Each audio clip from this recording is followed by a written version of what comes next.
You're watching The Hot Seat, powered by XS Energy Drink. When you're drinking XS, you're drinking the best. Giving you all the sports news and updates, your hosts, JD and Nesta Can.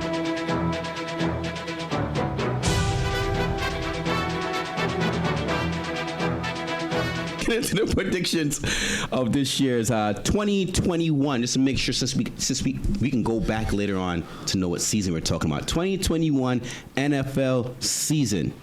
Nesta and JD making their predictions.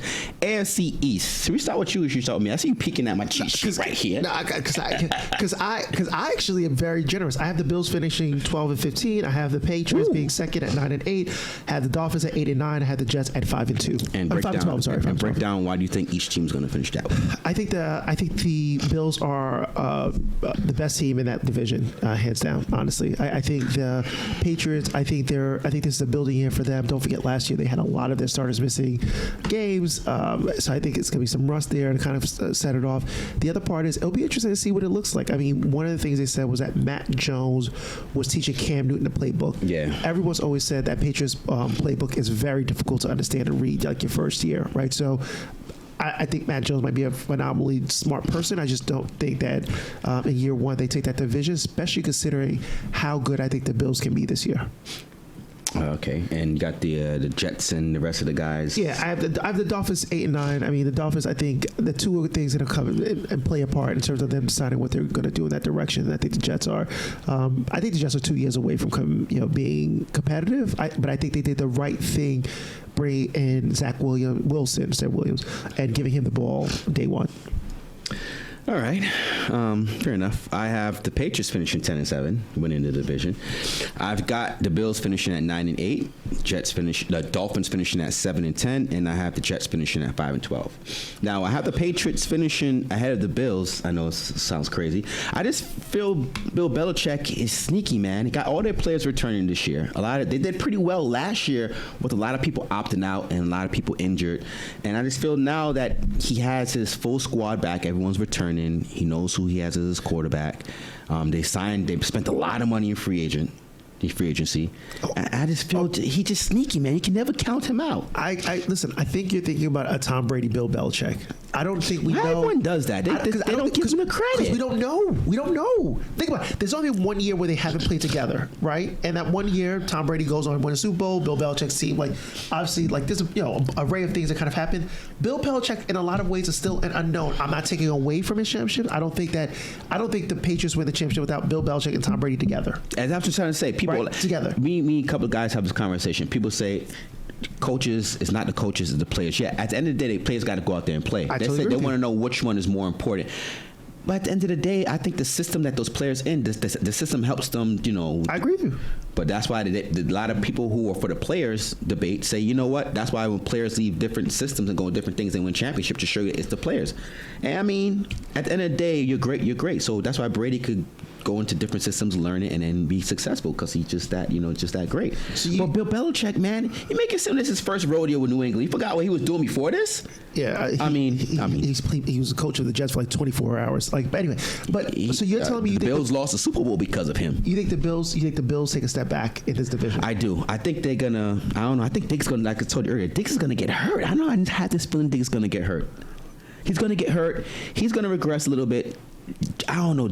I think people didn't believe in Josh Allen last year, so he had a lot to prove. So by him being an underdog, he just took off. Now, I think everyone's put Josh Allen on this pedestal. He's like, he got this hype going on that I think he's not going to live up to it. I mean, he doesn't need to go any higher. As I said, he needs to be consistent. I don't know. I got to see more consistency out of Josh Allen. He's a good quarterback. But he still makes those bonehead, those stupid mistakes, man. The only question I have for you guys is your running game. And the running game, yeah. The running game. And another thing, too, we got to see how our defense is, the pass rush. We couldn't get after the quarterback. So if they get a pass rush back again, our secondary is pretty solid. Your secondary is pretty solid. Yeah, then it'll be good. But I think they're going to take a step back. And then, of course, the Dolphins and the Jets, Yeah. All right, so let's go to the North. NFC North. What do you got? The North. This is a competitive one. I actually have the Steelers winning, going 10-7, Browns being 9-8, Ravens being 9-8, and the Bengals at 5-12. I actually have the Browns getting in the wild card with a 9-8 record. I have the Steelers edging this one out. I just think the Steelers. I think this is Big Ben's last year. I think Juju Smith-Schuster's last year as well. I think Michael Thomas. I mean, speaking of coaching, I mean. Thomason over there, like Tom, he's never finished below 500. That's insane. Yeah, I never thought about that. Really, he's never finished below 500. Always either 500 or better. Wow, Hall's been 8-8. That's his first season, or better. Wow. Right, that just tells you all that. Like, so I just have a huge belief in him. What's your standing looks like? I got the Browns winning the division 11-6. I got the Steelers at 10-7, the Ravens at 8-9, and Bengals at 5-12. Those Browns gonna be dangerous, man. I think so too. I can see that. Isn't that what Baker Mayfield said? Conor McGregor walk dangerous. If Odell could get it right and stay healthy, hey, he's on your team. You say you want to stay away from him. This might be the year he takes off and wins for you. Oh my gosh, I wish it stays healthy. No, listen, I think this is the toughest division to call, honestly, because I think you have three heavyweight teams. In my personal opinion, no shade to the Bengals. I just think they're like maybe 2-3 years away from competing. But I think this one's going to be a hard one, and I think they're going to beat up on each other, similar to the way I think the NFC East always plays out. But I just have the Steelers winning this one. I've got the Ravens taking a step back, especially after all those injuries. Yeah, Lamar doesn't have any weapons, man. Come on. Yeah, and the guy I was so high on, rookie, Bateman is hurt. Yeah, I don't believe in Hollywood Brown. I have him at 9-8. I have him 9-8. Yeah, you have 8-9, but I have him 9-8. 9-8. Yeah, I mean you could go either way. Yeah. AFC North. AFC South. Sorry, South. AFC South. Yeah. I have the Titans taking this one by a landslide. I mean, I'm being generous and giving them 10-7, but I have the Colts going 9-8, Jaguars going 5-12, Texans finishing 3-14. But I wouldn't be surprised if Texans only win 2 games. Yeah, we kind of had something similar too. I got the Titans finishing 11-6, Colts 9-8, Jags 5-12, and Texans 3-14. Yeah, they could probably win 2 games too. Yeah, believe it or not, I think you and I can actually. You and I are identical, except for the Titans being 11-6. Yeah, I have them 10-7. I'll be very honest with you. This does never happen here. I would actually defer to you. I would feel like 11-6 is realistic for the Titans. Yeah, they're supposed to be the team to watch out for this year. Yeah, but how's their defense? People would say their defense is kind of suspect. Their defense is very Patriot-esque in a way. What I mean by that is there's not names there, but they do a great job from a group perspective. Is the head coach is still the Patriots? That's correct, Vrabel.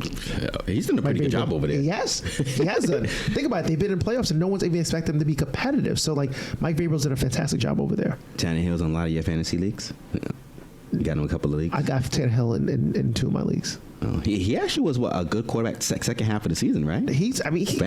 Listen, Julio Jones is over there. He's laughing. Julio Jones is over there. Tannehill also has the ability to run. I think he's also somebody who's very conservative with the ball. Not bad, not my worst. Again, in both leagues that I got Tannehill in, what happened is that there was a run on quarterbacks, and I just didn't go with it, and I just took I waited for my quarterback and landed with Tannehill, and I'm fine with it. Yeah, Miami couldn't get the best out of Tannehill. Let's go to the AFC West. Easy one. I have the Chiefs 13-4. I have the Chargers at 10-7. Raiders at 9-8. Broncos at 9-8. Okay. Oh no! I can't wait to hear your prediction because that was not good. I was trying to think about it. You had the Broncos on last place. Broncos and Raiders are both 9-8. Okay, but I got the Chiefs 14-3. I got the Chargers at 10-7. Broncos at 9-8, and Raiders at 6-11. Ooh. Which one do you think is a little bit off? The Raiders 6-11? Ooh, yeah, I think the Raiders 6-11. I mean, that's. You think we're a little bit more? I think a little bit more. Man, they're in Vegas. Yeah, that's a team that you said going to lose week 1. They're gonna. You can lose week 1 and still. I didn't say they would go undefeated. Yeah, they can lose week 1. We'll see. I don't know. I don't think they're gonna have that much success, but 6-11 is pretty decent. Yeah, 6-11 is very decent. Listen, I just think that I have them being at least 9-8 because I think they're going to be competitive. What do you think about their do you like their quarter? Do you like Carr? Do you believe in Carr? I go back and forth with Carr. Like, I think that, I mean. Or Mariota? I think, shucks, stop Mariota. I mean, I think that they just killed him is like, who's their number one receiver there, right? Like, Nelson Aguilar had a phenomenal year last year. They let him go. Ruggs is over there. Ruggs over there, but he didn't really show up last year, right, for them. Braylon Edwards is over there. Braylon Edwards? No, not that. No. Edwards, who's like a second-year player, who had a phenomenal training camp last year, had a phenomenal training camp this year. They're saying he's looking really good. Does he take that step forward? Let's see. They have. They cut my boy John Brown. Oh, he asked his release. Yeah, so again, so I just don't know if Carr's ever been given a real shot with an offense, honestly. That's the only thing that I would really question about it. I mean, they're going to rely on Jacobs and what's the other guy over there? Is Drake over there? Yeah, Drake's over there also. I mean, I think the last time that they had a good number one wide receiver was like Crabtree. Yeah. But who's the number one over there besides Ruggs? Right now, I think it's either Ruggs or Edwards. Hunter Renfrow, but he's not a freaking number one. He's what you call it? He's a wide receiver. I think Regler is Regler. He's on Philly? Yeah, that's Philly. Regler's on Philly. Damn, they don't have anybody over there. That's what I just told you. Let me see. Yeah. No. That's exactly what I told you. So let's go to the next division. Yeah. Let's start off with the NFC East. Let's do it. I'll do this. I got the Cowboys at 10-7. I have the Washington at 9-8. Eagles at 6-11. I have the Giants at 5-12. Book it. Washington might. Hey, wait, that's the division NFC least. They say anyone can win that division, but I got the Cowboys 10-7 winning it. Whoa! 10-7. Would you have them? Hold on. Let's slow this bus down a little bit. Let's slow the bus down. So NFC East, who do you have winning that? The Cowboys. Jerry's World. Let's go. Hard Knocks. Let's go. 10-7. I got Washington football team 9-8. I got the Giants at 8-9 and Eagles at 4-13. Giants at 8-9. Yeah, that's insane to me, bro. They have so much talent over there, but I don't know. I just think that at the end of the season, Gettleman's going to get fired. They're going to keep their head coach. Gettleman's going to get fired. They're going to get rid of the whole Daniel Jones experiment is going to go downhill. Yeah. And they're just going to start over. I think if you go 8-9, I think it's harder to do. I think they're going to implode. I think that's why I think 5-12. Like, I think once they implode, it's easy for you to move away from Gettleman. You got them at 5-12? 5-12. I mean, I was trying to be nice. I just thought maybe because of the talent over there, they could probably get 8 wins and stuff like that. It's a National Football League. Every team has talent. And it's that Galladay contract might look bad.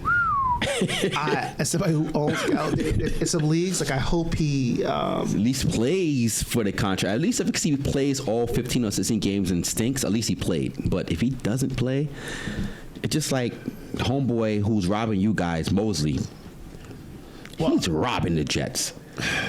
Ever since that Bills game when he had to go out the second half, and then he opted out the next season, and he's robbing you guys. I paid him a lot of money. Well, we're not paying anybody any money, so it doesn't make a difference. Listen, it'll be interesting to see what this looks like. But again, I think the sleeper team on this one is the Washington for me. I think Washington. They're going to give you guys a run for your money. Yeah, I think their defense. I think they have the best front seven in the NFL as a whole. And I think Ryan Fitzpatrick is, he's had moments and signs where he looks phenomenal. He has times where he looks like he doesn't belong in the XFL, let alone the NFL. Mm-hmm.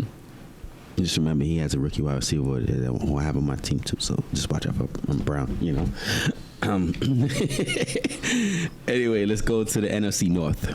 NFC North, I have Packers at 12-5 and winning it. I have the Vikings at 8-9, Bears at 8-9, and I have the Lions at 2-15. Damn, two wins on the Lions. Yeah. You don't got the Vikings winning this division? No, I'm joking. I wouldn't see what you're gonna say. I've got the Packers at 12-5, Vikings 7-10, Bears 5-12, and Lions at 4-13. Ooh, so you have the Bears and Vikings doing worse than I have. Yeah. I mean, what do you think about the Vikings? I think the Vikings are. They play tough. I think they also have a good offense with Cook over there and Jefferson. Yeah, we think about the Vikings, think more of their offense. But I do think more of their offense. I mean, the defense is not that. It's okay, but again, like I think the pass rushing. They have the pass rushing over there. Is Barr still over there, the linebacker? Yep. Sure. Quiet. Yeah. So again, like, it'll be interesting to see what. Again, I just think the Packers are going to run away with this division. I think it's Aaron Rodgers' like last dance. Yeah.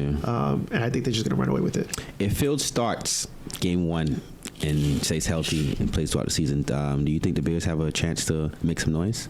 Make some noise, but not win the division. Oh. They're not going to win that division. If Aaron Rodgers wasn't there, he retired and went to Jeopardy. Who wins that division? I think the Vikings. The Vikings? Yeah, I think the Vikings. Okay. If Stafford stayed over with the Lions. I think the Lions will still be last place. Okay. Moving on to the NFC South. Got to give the Bucs some respect. I have them 12-5. I have the Saints at 9-8. I have the Panthers at 7-10. I have the Falcons at 6-11. I went back and forth between the Panthers and the Saints regarding their records. Whether I finished off with the Saints being 9-8 and the Panthers being 7-10. But I went back and forth with that last night in terms of flip flopping them. But ultimately, have the Saints finishing second. Even without Drew Brees. Yeah. And who do you have finishing last? The Panthers. Falcons. Falcons finishing Yeah, last. that was kind of tough. I didn't know who finished last in that one. Wow. Yeah, I got the Bucs finishing first, 12-5. Saints 7-10. Falcons 6-10, and Panthers 4-12. Ooh, okay. All right. Yeah, I think the Panthers and Falcons this year both. I mean, we're clear in saying that they're not going to finish above 500. Do you believe in this is Matty Ice's last season? He has a crazy contract. I mean, it should be his last season because I think it all depends on where they finish, right? I mean, if they finish as one of the bottom 5 teams and they draft a quarterback, I think it's Matty Ryan's last season. A lot of people thought they should have dropped the quarterback this draft as his. I'm surprised that they didn't do it myself. Like I thought Justin Fields would have been perfect for Atlanta. Yeah. Oh, who's the backup right now in Atlanta? Nobody. Oh, no. Not nobody that they're going to give the keys over to. I think they have to draft. And Davis is their running back? Yeah, Mike Davis. How do you think he's going to do?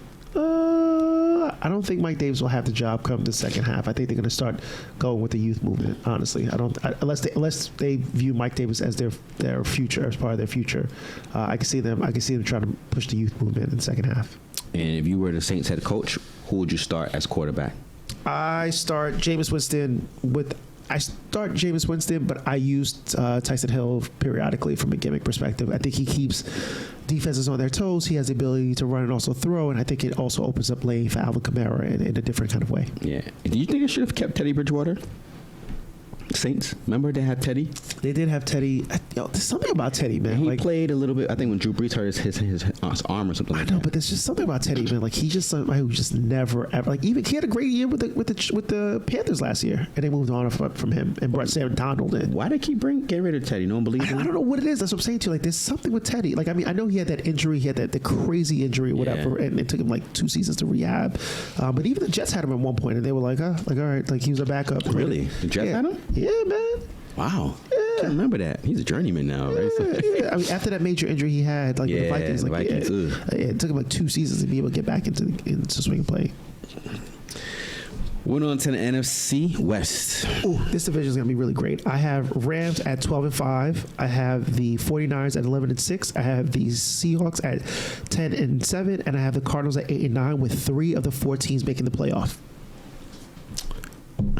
I don't believe in those 49ers, but I got the Rams at 12-5, the Seahawks 10-7, the 49ers at 8-9, and the Cardinals at 6-11. You're bugging. I think the 49ers are going to be. I think people are going to sleep on them because I'm sleeping on how them. bad they were last year, but they had so many injuries. They did. Yeah. I just don't believe in their quarterback. It starts with a quarterback. Garoppolo. But I think Garoppolo. I was high on him. I think Garoppolo and Lance. Trash. I think Garoppolo and Lance will rotate, and I think as the season goes on, I think the drumbeat for Lance is going to get louder and louder. Yeah, the drumbeat for Lance and Fields are getting louder and louder. I don't know. Do you like Trey Lance? think Trey Lance is still unknown to me, but in fantasy circles, people are loving him. Remember, Trey Lance didn't get that much starts in even college. So he's a bit of an unknown to me, but like people, in fantasy worlds are like loving that. Like if Trey Lance starts, he's a top 5 quarterback. I wouldn't go that far on the ledge. Like I think he's an unknown commodity to me. In preseason, he did some good things, but some things that I was kind of like, kind of. So again, like I think he's just unknown at this point. I think the only advantage he has, though, I'm so sorry to cut you off. Okay. Kyle Shanahan is a quarterback whisperer. I mean, he says the quarterback. He's a quarterback whisperer. Yeah. I say this for the 49ers. Their defense is going to really help them to win a lot of games. They're going to have to be relying on that defense because, I mean, when they turn over the ball, it all depends on what they do on offense. They have the tools on offense. Yeah, absolutely. With Ayuk, Samuels, I mean, they've always had a great running game with Mostert, Sermon. You got to get them the ball down the field. And I don't like Jimmy G. But I think Ayuk and Debo, the way they use them and those gadgets and gadgets plays, like I think you're sleeping on them. Yeah, I am sleeping on them. Yeah, 8 and 9, baby. 8 and that's insane. That's wrong. So who do you have winning the Super Bowl, like going far, and all this breaks down? What do we have for the playoffs? I didn't do it for mine. Well, I didn't do it for mine either. I mean, ironically enough, I mean, it just we don't know. We're just making predictions. We're making bold. So you going Bucks and thing again? You going to Bucks? I have Bucks and Packers going against each other in the championships, and I have the Bills and Chiefs going against each other in the championships. And so I have Bills and Chiefs at the AFC championships. I have the Packers and Bucks going against each other. Almost same thing last year, almost. Yeah. But I think the Super Bowl is going to be Packers versus Chiefs.